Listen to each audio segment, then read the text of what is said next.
ہوا کہ انگریزوں نے چن چن کر ان علماء کو، جن علماء نے تحریک آزادی میں یا انگریزوں کے قدموں کو توڑنے میں حصہ لیا تھا، ان لوگوں کو چن چن کر شہید کیا، جیل بھیجا، پھانسیاں دی۔ یہاں تک کہ مورخین لکھتے ہیں کہ دلی سے لے کر لاہور تک جتنے درخت رستے میں تھے، اکثر درختوں پر علماء کے کٹے ہوئے سر لٹکے ہوئے تھے، اور علماء کو ہزاروں کی تعداد میں شہید کیا گیا، اور جو عام مسلمان تھے ان کی تعداد 5 لاکھ ہے۔ ہندوستان میں 5 لاکھ مسلمانوں کو جنگ آزادی کی تحریک یا انقلاب اس کو کہتے ہیں، انگریز غدر کہتے ہیں، انقلاب کی پاداش میں، اس کے جرم میں 5 لاکھ مسلمان شہید ہوئے۔ لیکن کس شان سے شہید ہوئے اس پہ بھی توجہ چاہتا ہوں۔ انگریز ان انقلابیوں کو جن کو پکڑا گیا تھا، ان کو پکڑنے کے بعد، چونکہ وہ سب مسلمان تھے، ان کو پکڑنے کے بعد 10 بائی 10 کا ایک کمرہ بنا ہوا ہے، اس میں سور ذبح کیا جاتا ہے۔ سور ذبح کرنے کے بعد سور کے خون سے، اس کی پیشاب اور اس کی لید سے پورے کمرے کو پوت دیا جاتا ہے۔ پوتنا سمجھتے ہیں؟ پہلے جب ہمارے یہاں مالیگاؤں میں اکثر مٹی کے مکانات تھے تو ان مکانات کو جو پیلی مٹی ہوا کرتی تھی، عورتیں اس سے زمین پوتا کرتی تھی، تو سور کے خون سے، اس کے پیشاب سے اور اس کی لید سے 10 بائی 10 کے کمرے کو لیپ دیا جاتا، پوت دیا جاتا، اور جن لوگوں نے انقلاب کی تحریک میں علماء کا ساتھ دیا تھا ان مسلمانوں سے کہا جاتا اس کو زبان کے ذریعے سے چاٹا۔ وہ مسلمان تھے، ایک تو خون ناپاک، دوسرے وہ سور کا خون ہے، عام جانور کا نہیں، ناپاکی پر ناپاکی، نجس پر نجس۔ وہ لوگ انکار کرتے، پھر ان کو دردناک انداز سے شہید کر دیا جاتا۔ قتل، انقلابیوں کو قتل کرنے کا طریقہ یہ تھا کہ ان مسلمانوں کو جب سور ذبح کیا جاتا تو اس کی چمڑی جیسے نکالتے ہیں، چمڑی نکالنے کے بعد اس کی چمڑی کے اندر سل دیا جاتا، اس درد یعنی روحانی طور پر بھی اذیت دی جاتی، ایمان کو بھی مجروح کرنے کی کوشش کی جاتی۔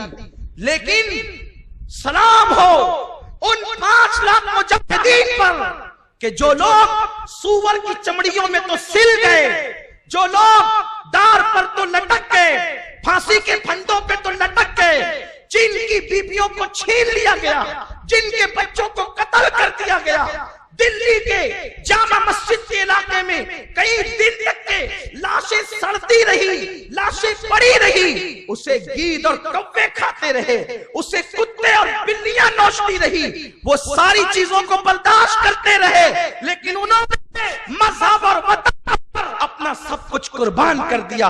آج یہ محفل اسی درد کے ساتھ ہم نے سجائی ہے کہ ان 5 لاکھ کو اور ان ہزاروں کو جو آج یاد نہیں کیا جا رہا ہے، ہم انہیں یاد کریں گے، اپنے جوانوں کو ان کی قربانی ہم یاد دلاتے۔ ہم وہ نہیں ہیں کہ جو یوں ہی انگریزوں کے ایجنٹ کو، انگریزوں کے غلاموں کو، انگریزوں کے وظیفہ آزادی کا ہیرو بنا کے پیش کریں۔ کیسے آزادی کے ہیرو وہ لوگ ہو سکتے ہیں جو کبھی جیل نہیں گئے،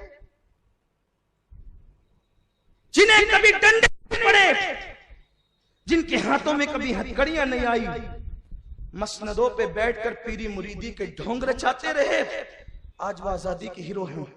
سوچو ان مسلمانوں کی روحوں پہ کیا گزرتی ہوگی جنہوں نے جام شہادت نوش کیا، ان کا نام ہی کہیں نہیں، جو سولیوں پہ لٹکے ان کا نام ہی کہیں نہیں، جنہیں درختوں پہ لٹکایا گیا ان کے نام ہی کہیں نہیں، جن کے محلات کو ضبط کر کے بیچ دیا گیا ان کا نام ہی کہیں نہیں، جن کے بچوں کو یتیم کر دیا گیا ان کا نام ہی کہیں نہیں۔ بس یہی سازش ہے، اصل چہرہ چھپ جائے اور جو کچھ نہیں تھے وہ سامنے آئے۔ ہم یہ بات کہنے میں حق بجانب ہے کہ آج جن لوگوں کو آزادی کا ہیرو بنایا جا رہا ہے وہ کیوں گڑتے ہیں واقعات کہ انگریزوں نے پکڑ لیا اور یہ کر لیا وہ کر لیا۔ آپ کے مسلک کے کس بزرگ کو انڈمان بھیجا گیا؟ بتائیں. اگر انڈمان بھیجا گیا تو سنی مسلک کے عالم کو بھیجا گیا. بلکہ انگریز کو عالموں سے اتنی دشمنی تھی کہ ہزاروں علماء کو جو ہے وہ پھانسی دی گئی، اور بعد میں کسی کو شمس العلماء کا خطاب ملا. میں آخر میں بس اس پر چند بات کروں گا بھی، لیکن یہ بتانا چاہتا ہوں بس گفتگو کو سمیٹتے ہوئے کہ ہمارے جن علماء نے قیادت کی ہے ان علماء کے نام پڑھ دوں. اکثر ان کے نام پڑھے نہیں جاتے اور ان کو خراج پیش کروں. ایک بات یہ ہے، آخر ایسا کیوں ہوا؟ پہلے نام پڑھنے سے پہلے یہ بات کہنا چاہتا ہوں. ممکن ہے کسی کے ذہن میں سوال آئے گا، جب یہ لوگ آزادی کے اتنے بڑے ہیرو ہیں تو ان کا نام ریکارڈ میں کیوں نہیں ہے؟ ان کا نام کتابوں میں درج کیوں نہیں ہے؟ بہت خاص بات ہے، کوئی سوال کر سکتا ہے. تو آپ کو بتاؤں کہ جب یہ لوگ شہید ہوئے، یہ لوگ جیل گئے، تو 1857 سے لے کر 1947 تک، 1857 سے لے کر 1947 تک کم و بیش 90 سال کا عرصہ ہے، یعنی ایک صدی. بہت توجہ سے سنیں، یہ بہت خاص بات آپ کو اپنے دماغ میں بٹھانی ہے، کیونکہ ان علماء سے ہماری عقیدتوں کے تعلق ہے اور ہمارے ملک سے بھی ہمارا ایک رشتہ ہے، جذبات کا، محبتوں کا رشتہ ہے. اس لیے ہم لوگ جو ہیں وہ سارے شکوک و شبہات کا بھی ازالہ کرنا چاہتے ہیں. کوئی آپ سے پوچھ سکتا ہے کہ جب فضل حق خیر آبادی، صدر الدین آسودہ، کفایت علی کافی، یہ جو لوگ تھے انہوں نے انگریزوں کے خلاف علم جہاد بلند کیا، تو کتابوں میں ان کے نام کیوں نہیں ہیں؟ تاریخی ریکارڈ کیوں نہیں ہیں؟ پہلی بات تو یہ، تاریخی ریکارڈ ہے، پرانی کتابوں میں نام بھی ہے، لیکن ان کی زندگیوں کو اس لیے مرتب نہیں کیا گیا، ان کے کارنامے اس لیے اس وقت جمع نہیں کیے گئے کیونکہ ایک صدی تک اس کے بعد انگریزوں کی حکومت رہی. تو جو انگریزوں کے خلاف کھڑے ہوئے تھے، جو ان کی حمایت میں قلم اٹھاتا اس کو بھی ضبط کر لیا جاتا. اس لیے اجازت نہیں تھی، حکومت کا اتنا دباؤ اور پریشر تھا. اور آپ جانتے ہیں کہ ایک صدی کے اندر لوگ تو چند ایام کے واقعات بھول جاتے ہیں، تو جنہوں نے اپنی نظروں سے وہ مناظر دیکھے تھے، جو شریک سفر تھے، جو بچ گئے تھے، محفوظ ہو گئے تھے، وہ بس سینہ بسینہ باتیں کر سکتے تھے، وہ تاریخی ریکارڈ قائم نہیں کر سکتے. حکومت کے پاس تو ریکارڈ ہے. اب جب چھان بین ہو رہی ہے تو مزید انکشافات ہو رہے ہیں کہ بھارت کا دوست کون ہے اور دشمن کون ہے. آپ ٹائمز آف انڈیا میں فتویٰ شائع کروا سکتے ہیں لیکن حکومت کا ریکارڈ نہیں بدل سکتے. اور ٹائمز آف انڈیا میں فتویٰ شائع کروا کر کہ جھنڈے کو سلامی دینا جائز ہے، آپ اپنے اوپر سے بدنامی کا داغ نہیں دھو سکتے. یہ تو ہم ہیں اہل سنت اولیاء کے ماننے والے، جنہوں نے اپنے مسلک کی بھی مکمل طور پہ وفاداری کی اور ملک کی بھی وفاداری کی. تو چونکہ ایک صدی تک اس کے بعد انگریزوں کی حکومت رہی، اس لیے ان کی حمایت میں، ان بزرگوں کی حمایت میں باضابطہ طور پہ قلم نہیں اٹھایا جا سکتا. اور ہمارے اسلاف کے دلوں میں انگریزوں سے نفرت اتنی تھی کہ اللہ فضل خیر آبادی کے صاحبزادے شیخ عبداللہ خیر آبادی رحمت اللہ تعالی علیہ، انہوں نے مرتے ہوئے وصیت کی تھی کہ جب انگریز ہندوستان سے چلے جائیں تو میری قبر پر آ کر اطلاع دے دینا کہ انگریز ہندوستان سے چلے گئے. کم و بیش نصف صدی کے بعد جب انگریز ہندوستان سے گئے ہیں تو ان کے مزار پہ جا کر میلاد پڑھی گئی ہے اور ان کو اطلاع دی گئی ہے کہ آپ کو مبارک ہو، انگریز ہندوستان سے جا چکے ہیں. جن کے دلوں میں اتنی نفرت تھی کہ وہ وصیت کر گئے تھے کہ اگر چلے جائیں تو قبر پر آ کر خوشخبری دینا کہ انگریز چلے گئے. آج ان کا نام ہی کہیں، ان کے باپ داداؤں کا نام کہیں نہیں. ہمارے جن بزرگوں میں نے جو ہے وہ 1857 میں علم جہاد بلند کیا تھا، ان کے نام، چند کے نام یہ ہے، سب کے نام پڑھیں گے تو اسی میں وہ وقت ہی نہ کافی ہوگا، رات نہ کافی ہوگی. حضرت مفتی صدر الدین آزوردہ، یہ مفتی صدر الدین آزوردہ جو ہے، ان کو بھی انڈمان علامہ کے ساتھ بھیجا گیا، لیکن بعد میں ان کی سزا جب مکمل ہوئی یہ واپس آئے. جب واپس آئے تو علامہ کی کتاب السورۃ الہندیہ جو علامہ نے کپڑوں پر کوئلے سے لکھی تھی اور کچھ اوراق پر لکھی تھی، ان کے ہاتھوں روانہ فرمائی، جو آج بھی ملک ہندوستان میں موجود ہے اور اس کو کئی ایڈیشن میں وہ شائع ہو چکی ہے. علامہ فضل خیر آبادی چشتی رحمت اللہ تعالی علیہ. فضل خیر آبادی رحمت اللہ علیہ کا نام تو آپ سنتے ہی ہیں، ان کے کارنامے بھی آپ کو پتا ہے، لیکن آج بھی انڈمان کی سرزمین پر جو ہے وہ اس سرزمین پر اس جزیرے پر آپ کا مزار مقدس موجود ہے. اس کے بعد حضرت مولانا فیض احمد بدایونی. فیض احمد بدایونی وہ شخص ہے جنہوں نے جو ہے اس انقلاب میں حصہ لیا تو ان کو غائب بھی کر دیا گیا. مورخین بعض لکھتے ہیں کہ آج تک کہ ان کا پتہ نہیں ہے. مجھے حیرت ہے، کوئی پھانسی پر چڑھا ہے، کوئی جیل گیا ہے، کسی کو غائب کر دیا گیا ہے. یہ ہمارے بزرگ ہیں، سزائیں اس طرح ہوتی ہے.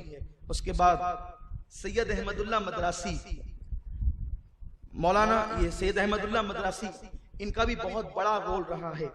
آگرہ کا مورچہ انہوں نے سنبھالا تھا اور اس پورے علاقے کے اندر جو ہے آپ کا کافی اثر و رسوخ تھا، اور اللہ تبارک و تعالیٰ نے آپ کو وہ ذات بنایا تھا کہ لوگ جو ہے وہ آپ سے قربت کے لیے بڑے بیتاب ہوتے تھے. یعنی تسخیر خلائق اللہ نے ان کو عطا فرمائی تھی. اتنے آپ کے ماننے والے تھے اور آپ نے اپنے ماننے والوں کو ملک اور ملت کے لیے استعمال فرمایا.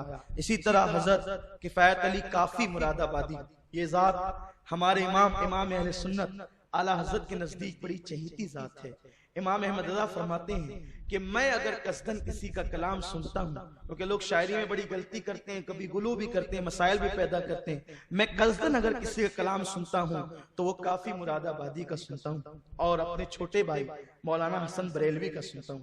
بلکہ کافی کو تو یہ شرف حاصل ہے، میں سلام کرتا ہوں جھک جھک کر کافی کی شاعری کو، کہ شاہ امام احمد رضا نے فرمایا کہ کافی شاعری کے میدان میں، نعتیہ شاعری کے میدان میں بادشاہ ہے اور میں ان کا وزیر اعظم ہوں. آپ غور فرمائیں، وقت کا امام عشق و محبت جس کو یوں خراج پیش کرتا ہو، اس کی شاعری کیسی ہوگی؟ اور ان کی شاعری اس قدر فلبدی ہوا کرتی تھی، بلکہ وہ تو سارے نعت گو شعرا بھی تھے، کیونکہ جب عشق ہوتا ہے تو شاعری بھی آتی ہے. حضرت کافی مراد آبادی کے متعلق کی بات آپ نے سن رکھی ہوگی اور آپ کو پتا بھی ہوگا کہ جب آپ کو پھانسی دی گئی 1858 میں تو آپ سے پوچھا گیا تھا کیا آخری خواہش ہے، تو آپ نے کہا تھا کہ میں اپنے حضور کی نعت لکھنا چاہتا ہوں. اور انہوں نے یہ نعت لکھی تھی، کوئی گل باقی رہے گا نہ چمن رہ جائے گا، بس رسول اللہ کا دین حسن رہ جائے گا. ہم سفیر و باغ میں ہیں، کوئی دم کا چہچہا، بلبلے اڑ جائے گی، سونا چمن رہ جائے گا.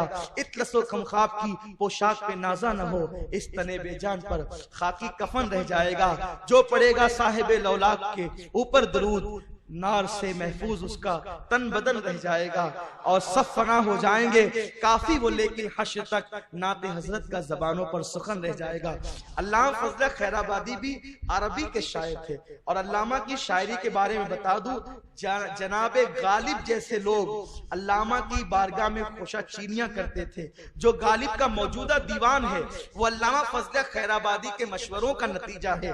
علامہ فضل خیر آبادی گو کہ اردو میں شاعری نہیں کرتے تھے، لیکن عربی میں وہ ملکہ حاصل تھا. ایک مرتبہ کوئی چاہنے والا حج کو جا رہا تھا تو آپ اپنے گھر سے پیدل نکلے اور چلتے چلتے کہا کہ میں تو نہیں جا سکتا، میرا کلام لیتے جا. اور رستے میں چلتے چلتے جو اشعار لکھائے تھے اس کے بارے میں مشہور ہے کہ وہ 50 سے زیادہ اشعار تھے. یعنی دو نعتیں فل بدی، بس چلتے چلتے یہ لکھ لو یہ لکھ لو یہ لکھ لو، فل بدی. اور جب اس حاجی نے جا کر در رسول پر اس کو پڑھنا شروع کیا، کیونکہ اس وقت تو وہاں بھی سب عشاق رسول تھے، علماء کی مسند لگی ہوئی تھی، درس وہ دے رہے تھے. جب علامہ کا کلام عربی میں اس دائرے طیبہ نے پڑھنا شروع کیا تو لوگ اپنی درس گاہوں کو سمیٹ کر آ گئے اور تڑپنے اور رونے لگے. اور ان سے کہا کہ یہ کلام کسی ہندی کا نہیں ہو سکتا، یہ کلام تو کسی عربی کا وہ بھی بمشکل ہو سکتا ہے. جب بتایا گیا کہ وہ بمشکل نہیں، اس ہندی نے چلتے چلتے لکھائے ہیں، تو لوگوں نے کہا کہ پھر یہ شاعری کا کمال نہیں، یہ عشق مصطفیٰ کا کمال ہے. یہ وہ لوگ ہیں جنہوں نے ملک کے لیے ملت کے لیے جانیں دی ہیں. حضرت مفتی عنایت احمد کاکوروی، حضرت مولانا رحمت اللہ کیرانوی، مولانا ڈاکٹر وزیر خان، مولانا وحاج الدین مراد آبادی، مولانا رضا علی بریلوی رحمت اللہ تعالی. یہ مولانا رضا علی جو ہے سیدی اعلیٰ حضرت رضی اللہ تعالیٰ کے جو ہے وہ دادا ہوا کرتے ہیں. مولانا امام بخش صہبانی، منشی رسول بخش کاکوروی، غلام امام شہید. یہ رسول بخش، غلام امام شہید، یہ نام ہی بتا رہے ہیں کہ یہ بھی سنی ہے، ان کے باپ دادا بھی سنی ہے. اس لیے کہ اور جگہ تو رسول بخش نام رکھنا ہی شرک ہے، غلام امام شہید نام رکھنا ہی شرک ہے. یہ نام بھی بتاتے ہیں کہ یہ کون لوگ ہیں. اس کے بعد جو ہے حضرت امیر مینائی، مفتی مظہر کریم دریابادی، منیر شکوہ آبادی، مفتی انعام اللہ گوپاموی، یہ قاضی تھے دہلی کے، قاضی فیض اللہ کشمیری، مفتی عبدالوہاب گوپاموی، جنرل بخت خان روہیلا اور جنرل عظیم خان. یہ دونوں لوگ جو ہیں عالم تو نہیں تھے، لیکن یہ لوگ اپنے وقت کے قائد تھے اور یہ سیاسی رہنما تھے، یہ نواب تھے. ان لوگوں نے بھی جو ہے وہ فوج کے ذریعے سے ان علماء کی مدد کی، اور علماء نے اپنی قائدانہ صلاحیتوں کو ساتھ لے کر کے جو ہے وہ انگریزوں کے خلاف علم جہاد